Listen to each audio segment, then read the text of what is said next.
सुप्रभात बच्चों।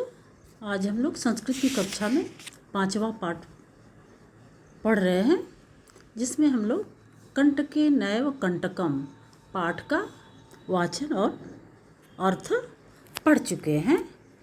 तो आज हम लोग पाठ का अभ्यास कार्य करेंगे। तो कंटके नैव कंटकम, कंटकेन प्लस एव प्लस कंटकम, कांटा से काटा। तो आगे हम लोग इसका अभ्यास कार्य करते हैं। ध्यान देंगे। एक पदेन उत्तरम लिखत। एक पदेन उत्तरम में है क व्याधस्य नाम किम आसीत। व्याधस्य नाम किम आसीत मीन्स शिकारी का नाम क्या था। क्या था नाम? चंचलः। एक पदेन है तो इसका आंसर होगा चंचलः। चंचलः व्याघ्रम कुत्र दृष्टवान। चंचल बाघ को कहाँ देखा? जाले। आंसर में हो जाएगा जाले। ग है कस्मै किमपि अकार्यम न भवति। कस्मै यहाँ पर आपको चतुर्थी विभक्ति है, तो किसके लिए कोई कार्य अकार्य नहीं होता है।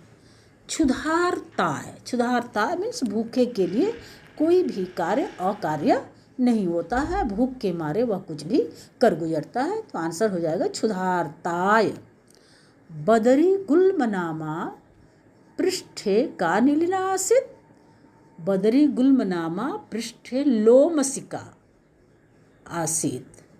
तो पृष्ठे का नीलिना आसीत, तो आंसर लिखेंगे का की जगह लोमसिका। अंग सर्वः किम समीहते। स्वार्थम। आंसर हो जाएगा स्वार्थम। निस्सहायो व्याधः किम याचत। असहाय बाघ किसकी याचना किया? प्राण भिक्षाम। तो इसका आंसर फिर से सुन लीजिए। क का हो जाएगा चंचलः, ख का जाले, ग क्षुधार्ताय, घ लोमसिका, अंग स्वार्थम, च प्राण भिक्षाम। अब पूर्ण वाक्य में है चंचलेन वने किम कृतम। चंचल ने वन में क्या किया? क्या किया? चंचलेन वने जालम प्रसारितम प्रसारयत। चंचलेन वने जालम प्रसारयत। ख हो जाएगा व्याघ्रस्य पिपासा कथम शांता अभवत्। व्याघ्रस्य पिपासा जलम पीत्वा शांता अभवत्। व्याघ्रस्य पिपासा जलेन शांता अभवत्। ग जलम पीत्वा व्याघ्र किम अवदत्। जल पीकर बाघ क्या बोला? जलम पीत्वा व्याघ्र अवदत् साम्प्रतम अहम बुभुक्षितोऽस्मि। इदानीम अहम त्वाम खादिष्यामि। जल पीकर बाघ बोला कि मैं बहुत भूखा हूँ, अब मैं तुझे खाऊंगा। जलम पीत्वा व्याघ्र अवदत् साम्प्रतम अहम बुभुक्षितोऽस्मि इदानीम अहम त्वाम खादिष्यामि। घ हो जाएगा चंचलः मातृस्वः इति काम संबोधितवान। चंचलः मातृस्वः, चंचल मौसी कहकर किसे संबोधित किया? तो चंचलः मातृस्वः इति लोमसिकाम संबोधितवान। अंग जाले पुनः बद्धं व्याघ्रं दृष्ट्वा व्याधः किम अकरोत्। जाले पुनः बद्धं व्याघ्रं दृष्ट्वा व्याधः प्रसन्नो भूत्वा गृहं प्रत्यावर्तत। जाल में पुनः बधे हुए बाघ को देखकर शिकारी प्रसन्न होकर घर चला गया।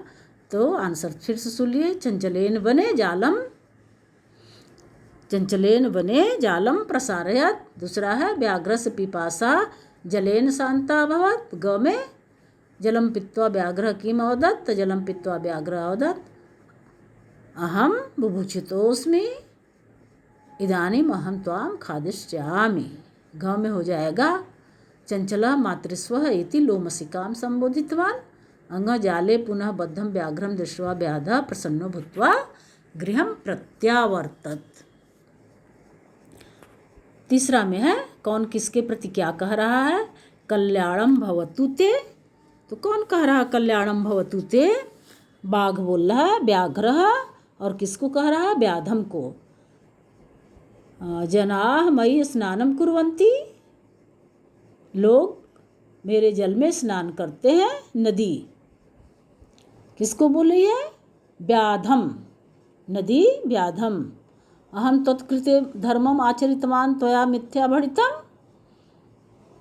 चंचलः चंचलः व्याधम यत्र कुत्रापि छेदनं कुर्वन्ति वृक्षः व्याधम संप्रति पुनः पुनः कूर्दनं कृत्वा दर्शय।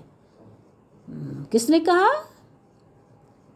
लोमसिका व्याघ्रम। तो ध्यान से सुनिए, क का हो जाएगा व्याघ्र व्याधम, ख में नदी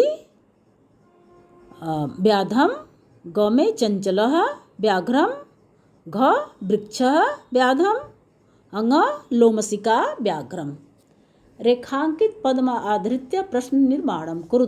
क्वेश्चन नंबर 4 है व्याधः व्याघ्रम जालात बहि निरसारयत। रेखांकित शब्द जो है इससे हमें प्रश्न बनाना है। तो जालात का क्या हो जाएगा यहाँ पर? कस्मात। ख में वृक्षम, रेखांकित शब्द है वृक्षम, तो हो जाएगा कम।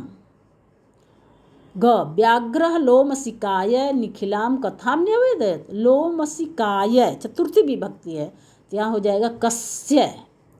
घ वृक्षाणाम केसाम, अंग नद्याः कस्याः। फिर से आंसर सुनिए इसका। जालात का कस्मात, वृक्षम का कम, लोमसिकाय का कस्य, वृक्षाणाम केसाम, अंग नद्याः का कस्याः। तो बच्चों आज ये 4 प्रश्न आपको समझ में आ गया होगा आंसर। तो आज के लिए बस इतना ही। धन्यवाद।